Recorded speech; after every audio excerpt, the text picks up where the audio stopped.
pour rebâtir sur d'anciennes ruines, restaurer, réparer les brèches. Telle est la vision du centre chrétien Grâce Académie.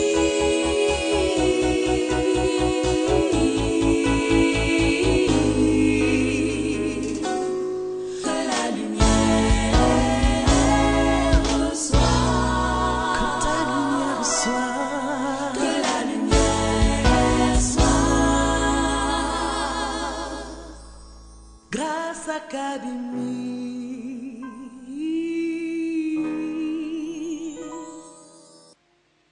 Ce matin, je vous invite à ouvrir vos Bibles dans Jean chapitre 5. Jean, l'évangile de Jean au chapitre 5. Et ce message permettra à quelqu'un de quitter la léthargie, de quitter le statu quo pour entrer dans sa destinée. Tous ceux qui ont rencontré Jésus ont changé de position. Et c'est ton tour ce matin. Jean chapitre 5, verset 1. Après cela, il y eut une fête des Juifs et Jésus monta à Jérusalem. Or, à Jérusalem, près de la porte des brebis, il y avait une piscine qui s'appelle en hébreu Bethesda. Bethesda veut dire maison de miséricorde ou maison de compassion ou maison de paix. Et cette piscine, en hébreu Bethesda, avait 5 portiques. Verset 3. Sous ces portiques étaient couchés un grand nombre de malades, des aveugles, des boiteux, des paralytiques, qui attendaient le mouvement de l'eau. Car un ange descendait de temps en temps, que quelqu'un dise de temps en temps. Ça veut dire que ça n'arrive pas souvent. De temps en temps dans la piscine et agitait l'eau. Et celui qui y descendait le premier, après que l'eau avait été agitée, était guéri, quelle que fût sa maladie. Là se trouvait un homme malade depuis 38 ans. Jésus l'ayant vu coucher et sachant qu'il était malade depuis longtemps, lui dit, question cruciale, toutes les décisions importantes, tous les changements viennent après des questions cruciales, des bonnes questions. Si tu ne poses pas les bonnes questions dans la vie, tu n'auras pas les bonnes réponses. Jésus lui pose la question suivante, veux-tu être guéri? Le malade lui répondit, Seigneur, je suis en train d'imiter sa voix, Seigneur, je n'ai personne pour me jeter dans la piscine quand l'eau est agitée. Et pendant que j'y vais, un autre descend avant moi. Fin de citation. Verset 8. Lève-toi, lui dit Jésus, prends ton lit et marche. Aussitôt cet homme fut guéri, il prit son lit et marcha. C'était un jour de sabbat. J'ai donné comme thème à ce message, que fais-tu au bord de la piscine? Demande-le à ton voisin pour moi. Que fais-tu au bord de la piscine? Une piscine, c'est un endroit merveilleux, c'est un endroit agréable. Une piscine, qui n'aimerait pas en avoir chez lui, dans sa cour, dans sa maison. Il y en a qui payent pour aller au bord de la piscine. Je connais quelqu'un qui paye, qui s'abonne à la piscine, quelque part ici à Ouaga, mais qui n'entre jamais dans la piscine. Parce que le bord de la piscine est agréable. Il y a un courant d'air spécial. C'est agréable d'y vivre.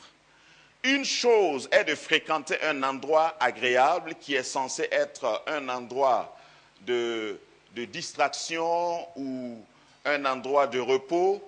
Une autre chose est d'élire domicile à un endroit qui devrait être passager. Il y en a qui élisent domicile au bord de la piscine. Que fais-tu là? Que fais-tu au bord de la piscine? L'Église, pour la plupart, ou pour être plus juste, l'Église, pour beaucoup de chrétiens, c'est une piscine où on vient dimanche, parce que de toute façon, vous ne pouvez pas rester toujours au bord de la piscine en temps normal. Donc, on visite la piscine de temps en temps. On vient dimanche, c'est agréable, on chante, on change de vocabulaire, on parle le vocabulaire évangélique. Bonjour frère, bonjour sœur, alléluia, que Dieu te bénisse, tout le monde est beau, tout le monde est belle, tout le monde est saint. Ça, c'est dimanche. Mais en dehors de dimanche, tu fais quoi? Quand tu n'es pas au bord de la piscine, qu'est-ce que tu fais? Je me rappelle bien avoir prêché sur ce passage plusieurs fois, mais l'inspiration nouvelle que Dieu me donne, je vais vous la communiquer. Nous allons voir d'abord l'état de cet homme. Nous allons avoir 4 points rapidement. 4 points. La nature de la paralysie, c'est-à-dire nous allons analyser un peu, dans un premier temps, l'état de cet homme. Ensuite, nous allons voir la compagnie du paralytique. Et nous allons voir, troisièmement, les excuses du paralytique. Et nous verrons enfin la volonté. Nous parlerons de sa volonté. Parce qu'avant que quelque chose ne t'arrive de bien, il faut que tu aies une volonté. Il faut que tu prennes une décision. Amen. C'est tout ce que la Bible a voulu dire. Même pour être sauvé, il faut que ta volonté soit engagée. Pour vivre en bon chrétien, en bonne chrétienne, il faut que ta volonté soit engagée. Et ça sera le point de chute de notre message. D'abord, voyons la nature de la paralysie. Une paralysie, c'est une maladie invalidante, une maladie qui te rend impotent, qui te réduit à ta simple expression. Une paralysie peut être physique, une paralysie peut être mentale, une paralysie peut être spirituelle. Quelle que soit la forme de paralysie que tu as, une paralysie est comme une fatalité dans la vie d'un homme, d'une femme. Quand tu es paralysé, tu es entièrement dépendant. Quand tu es paralysé moteur ou psychique ou économique, si tu es paralysé, tu ne peux rien accomplir. Si tu es paralysé, tu es manipulable. Les hommes peuvent te manipuler. Si tu es paralysé, les hommes peuvent te donner des noms, te définir comme ils veulent. Dis à ton voisin, je ne serai pas paralysé, je refuse la paralysie. Pour sortir de la plupart des paralysies, il faut une volonté personnelle. Alors cet homme, je ne peux pas m'empêcher de l'imaginer couché. Je ne sais pas si ses parents lui rendaient visite. Vous savez qu'il y a des malades que finalement même la famille abandonne. Si vous parcourez les rues de la plupart des capitales africaines, vous allez voir des gens qui sont paralysés mentalement ou paralysés psychologiquement ou autre paralysie. Et c'est comme leur famille ont signé forfait, ont jeté l'éponge. Personne ne s'occupe de ces personnes-là parce qu'elles sont paralysées. Ta paralysie peut amener tes amis à te fuir, tes connaissances à t'abandonner. Ta paralysie peut amener les gens à oublier quelles sont tes capacités. Ta paralysie peut t'amener à ignorer même les diplômes que tu as eus. Ta paralysie amènera les gens à te juger sur ce qu'ils voient, mais pas sur ce que tu vaux. Ta paralysie amène ceux qui sont contre toi à t'analyser sur le présent. Tu n'as pas d'avenir, tu n'as pas eu de passé. La paralysie, je crois que c'est la pire des choses qui puissent arriver à quelqu'un. Parce que si je suis malade et capable de me déplacer, si je suis malade et capable d'accomplir quelque chose, et vous savez de quoi je parle, il y a des gens qui sont paralysés. Peut-être paralysés physiquement, mais s'ils prennent leurs plumes, ils peuvent parler au monde entier. S'ils prennent un micro, ils peuvent s'adresser à des foules. Il y a des gens qui sont paralysés, moteurs, mais quand ils prennent leurs mains, ils peuvent créer quelque chose d'artistique qui va changer leur monde. Je connais un artiste peintre qui peint des merveilles, mais il dit, je n'ai jamais peint un homme paralysé comme moi. Parce que tout se passe d'abord dans ton mental.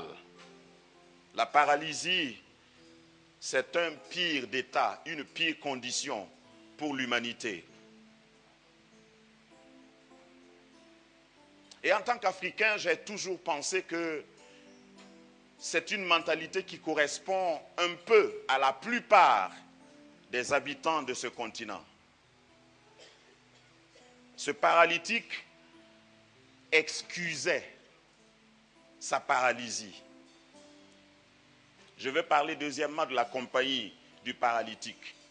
Voyez-vous, c'est grave déjà d'être paralysé. Mais c'est pire de n'avoir comme ami et comme compagnon, comme entourage, comme fréquentation que des hommes et des femmes paralysés. La Bible dit que au bord de cette piscine qui est appelée maison de miséricorde, il y avait peu de miséricorde. Quand plusieurs paralytiques, plusieurs malades, malades mentaux, malades physiques, malades économiques se retrouvent, ils parlent de quoi? Parce que vous savez, les sujets de conversation dépendent des personnes qui composent le groupe. Quand vous voyez des pauvres se réunir, leur sujet de conversation, si ce n'est pas l'apitoiement, c'est pour critiquer ceux qui ne sont pas comme eux et les maudire. Suivez mon regard. Quand vous voyez un groupe de personnes qui n'a rien accompli, un groupe de personnes qui ne peut rien faire et qui ne veut rien faire, tous ceux qui font quelque chose sont des ennemis. Ils n'ont pas besoin de les connaître. Et en parlant, je te prie de commencer à penser à tes fréquentations, à tes amis. Tu fréquentes quel groupe? Demande à ton voisin, à quel groupe appartiens-tu? Parce que si tu causes, si tu t'associes à des paralytiques, vous allez parler de votre impotence. Oh, la vie est dure. Surtout au Burkina Faso. Comment on va faire? On ne peut pas s'en sortir. Nous sommes condamnés. Nous sommes trop en retard même. On n'a même pas encore démarré. Ce n'est même pas la peine d'essayer. Nos parents ont essayé, ils ont échoué. Donc, restons ensemble au bord de la piscine, au moins à l'air frais. Ça, c'est ce qui anime les gens qui sont assis au bord de cette piscine. Mon problème est que ce monsieur, la Bible dit qu'il était malade depuis 38 ans. Si je m'arrête et je vous dis de voir dans cette salle ceux qui ont 38 ans, et vous imaginez quelqu'un depuis 38 ans qui est couché et qui attend. Qui attend. Qu'est-ce que tu as comme occupation? J'attends. C'est ce que ce paralytique pouvait répondre. Si on lui posait la question, qu'est-ce que tu fais dans la vie? Il peut dire, j'attends.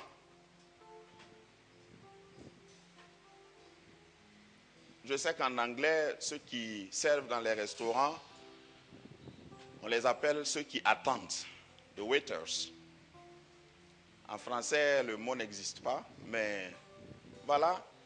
Si vous êtes paralysé, vous 38 ans d'attente. Pendant 38 ans, il a dit au moins 38 fois, oups, je l'ai raté encore. Et après, il devient professionnel. Et Et chaque fois que je parle de ce paralytique, je dis que je ne le plains pas. Et j'ai mes raisons. Moi, je n'ai pas pitié de lui. Si on se rencontre au ciel, je lui poserai certaines questions. Mais faites tout pour ne pas être dans sa catégorie. Parce que 38 fois, même si c'était pour apprendre comment tomber dans la piscine, au bout de 38 ans, tu devais être expert. Quelque chose me dit quelque part que dans sa compagnie, peut-être qu'il était le plus ancien. Parce que la question de Jésus m'enseigne qu'il y avait un problème dans le mental, dans la mentalité de ce monsieur. Sinon, on ne doit pas lui poser la question, veux-tu être guéri? Puisqu'il est là et il prétend depuis 38 ans attendre la guérison. Donc la question ne se pose plus. Et j'emprunte la même phrase pour poser la question à quelqu'un. Veux-tu changer de condition? Veux-tu être guéri? Parce qu'il faut qu'il y ait une question qui te provoque. C'est pourquoi les gens viennent à l'église. C'est pourquoi je viens toujours à l'église. Parce que je veux entendre les bonnes questions qui vont susciter les bonnes réponses en moi. Veux-tu être guéri? Grâce Académie, une vision, une plateforme, un cadre d'expression et d'épanouissement pour tout l'homme. Une ambassade du royaume de Dieu, un peuple d'adorateurs, un centre multiracial, une église sans cloison avec pour seule passion vivre la réalité de l'évangile de Jésus-Christ. Grâce Académie, une voix prophétique et une vision pour sa génération. Situé à Ouaga 2000, à 700 mètres de l'ambassade des États-Unis, côté Est. Grâce Académie.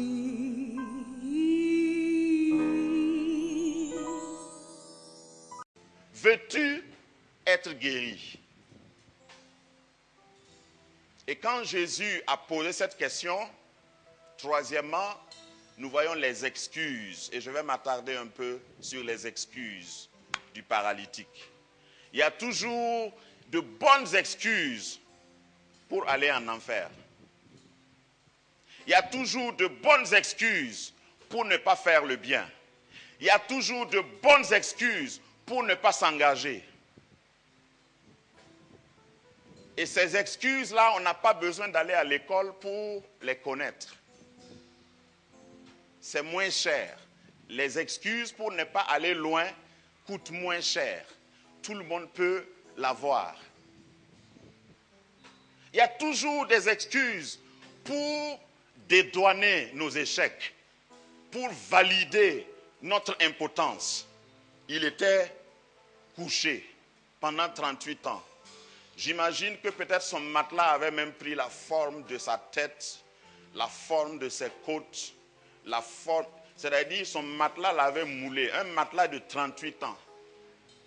Et je sens même la mauvaise odeur de ce matelas. 38 ans couché.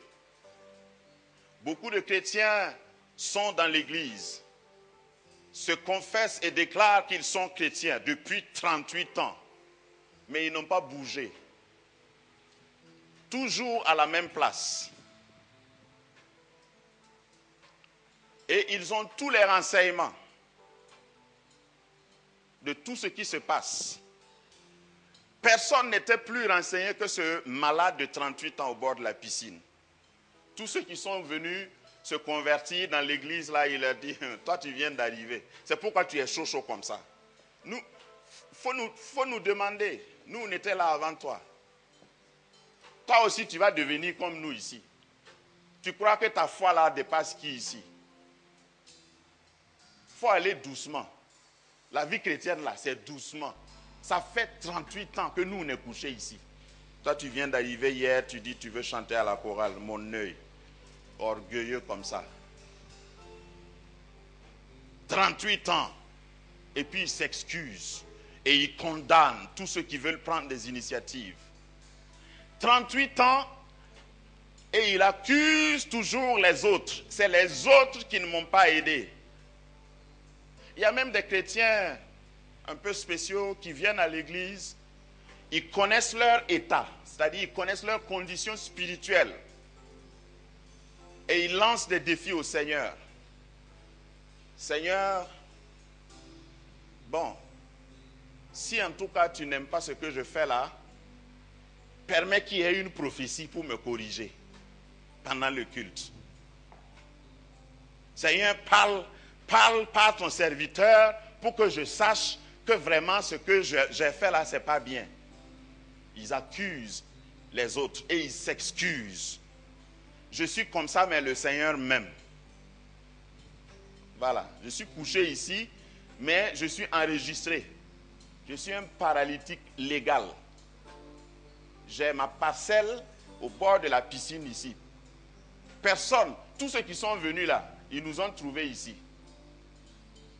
Je paie la patente de ma paralysie. Je suis légalement constitué dans mon impotence. Donc laissez-moi tranquille. Je suis comme ça, mais le Seigneur m'aime. Je suis un ancien chrétien.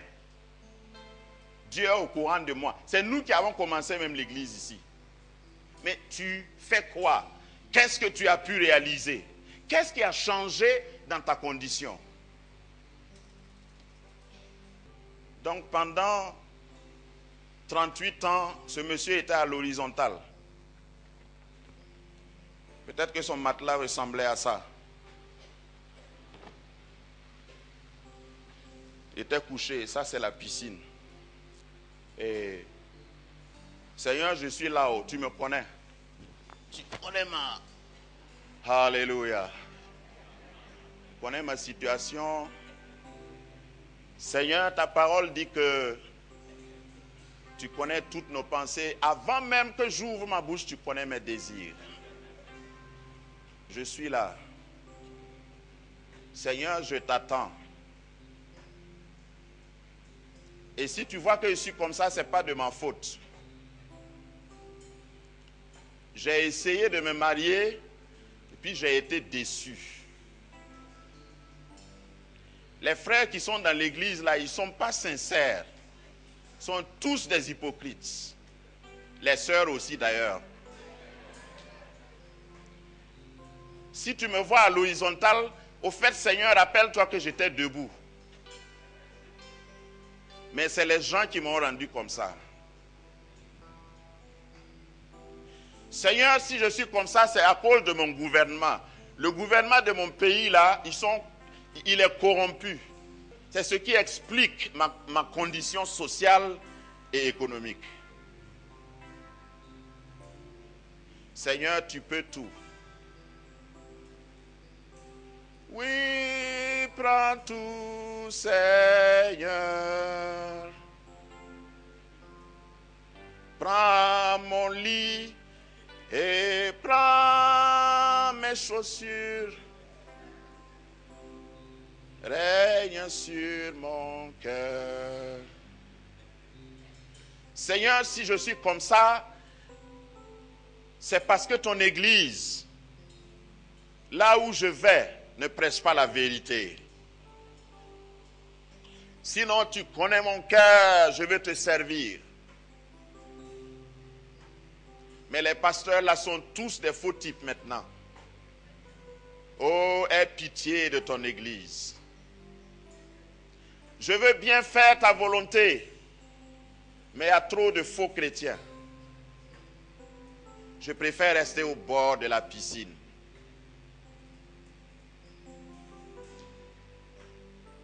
Et puis, entre-temps, il entend que l'ange est descendu pour encore remuer l'eau. Et c'est en ce moment qu'il se prépare. Tous ceux qui gagnent se préparent avant les événements. Lui, il attendait que l'ange vienne avant de commencer. Moi, je n'excuse pas ce monsieur. Parce que s'il est impotent, il peut parler à... D'ailleurs, Jésus n'a pas dit, sois guéri. Il a dit, lève-toi. Ça veut dire qu'il pouvait se lever quand même. Peut-être qu'il pouvait se mettre assis. S'il pouvait se mettre assis, j'imagine qu'il pouvait venir au bord de la piscine. C'est ce que j'ai toujours imaginé. Si ça c'est la piscine, il se met là et il attend l'ange. Au lieu d'accuser quelqu'un, reste au bord de la piscine. Et dès que l'ange descend, tu n'attends plus quelqu'un, tu te laisses tomber.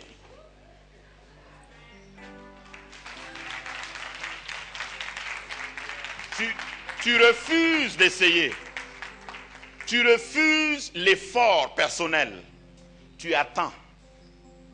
Il y a beaucoup de chrétiens à qui toute la réponse du ciel, c'est « Nous aussi, nous t'attendons. » « Oh Seigneur, je suis là, je t'attends. » Et le Seigneur dit « Moi aussi, je t'attends. » « Seigneur, fais quelque chose. » Et le Seigneur dit « Toi aussi, fais quelque chose. »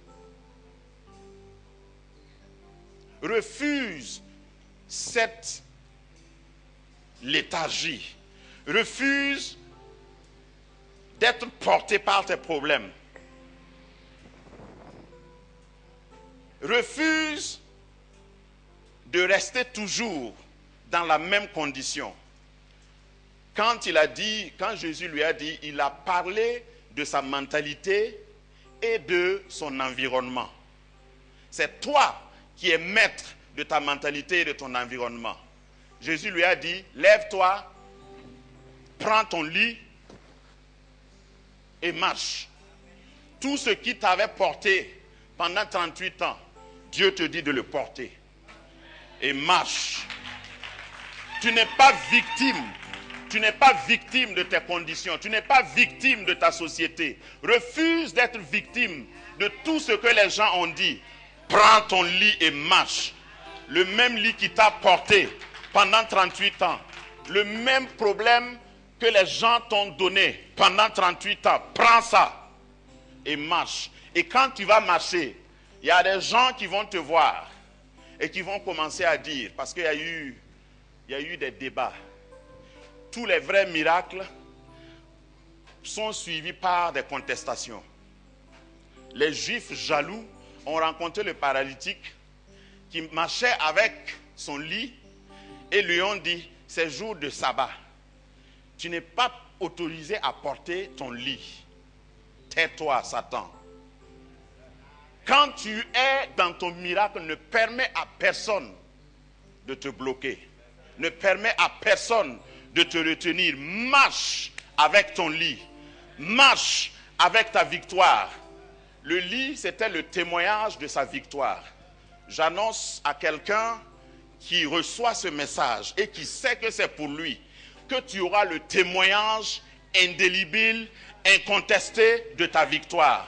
Ceux qui t'ont vu coucher sur le même lit te verront porter ce lit, te verront porter ce lit sur tes épaules, te verront marcher là où tu étais tombé, te verront gagner là où tu avais perdu. Parce que si Jésus est avec toi, qui peut être contre toi? Refuse la condamnation de la société, refuse la condamnation de la médecine, refuse la condamnation spirituelle, même de certains parents ou certains ordres ecclésiastiques qui t'ont condamné, qui ont dit, toi, tu vas mourir ici. Peut-être qu'ils avaient une caisse au bord de la piscine, caisse de solidarité pour les funérailles des paralysés. Parce qu'ils mouraient un à un. Lui, il a fait 38 ans. Tout ce qu'il pouvait dire, c'est, par la grâce de Dieu, je suis malade, mais je ne suis pas mort. Ça, ce n'est pas une grâce. Alors, je te dis, quitte la piscine. Quitte le bord de la piscine. Il est temps de quitter le bord de la piscine. Tu n'es pas destiné à rester au bord de la piscine. Regarde comment tu es habillé. Moi, je t'imagine comme ça. Je t'imagine prêt. Tu laisses la piscine derrière avec tout son cortège d'impotents. Ça veut dire qu'il y a des amis que tu dois rayer de ta liste. Jusqu'ici, pendant 38 ans, tous tes amis étaient des estropiés, des aveugles, des malformés, des retardés mentaux. Sors d'eux, sors du milieu d'eux, laisse-les, change de compagnie. Parce que tu es destiné à t'étendre. Tu es destiné à la royauté. Tu es destiné à la domination. Et c'est pas le péché, Dieu a déjà réglé son problème. Moi, je ne prends pas trop de temps pour parler du péché. Je parle du péché à ceux qui ne sont pas encore convertis. Jésus a donné son sang. Il n'y a pas meilleure solution. Si tu as péché, confesse ce péché, répands-toi, détourne-toi de ce péché. Mais ne laisse pas le péché te bloquer au bord d'une piscine avec des aveugles. Il y en a même qui ne pouvaient même pas parler. C'est ça tes compagnons? Quitte la piscine. Parce que je vois en esprit des gens qui se sont diminués. Qui se sont diminués, qui sont avec des compagnons bizarres. Sors de la piscine. Sois béni et entre dans ta destinée, prêt pour régner, prêt pour dominer. Pour rebâtir sur d'anciennes ruines, restaurer, réparer les brèches. Telle est la vision du centre chrétien Grâce Académie.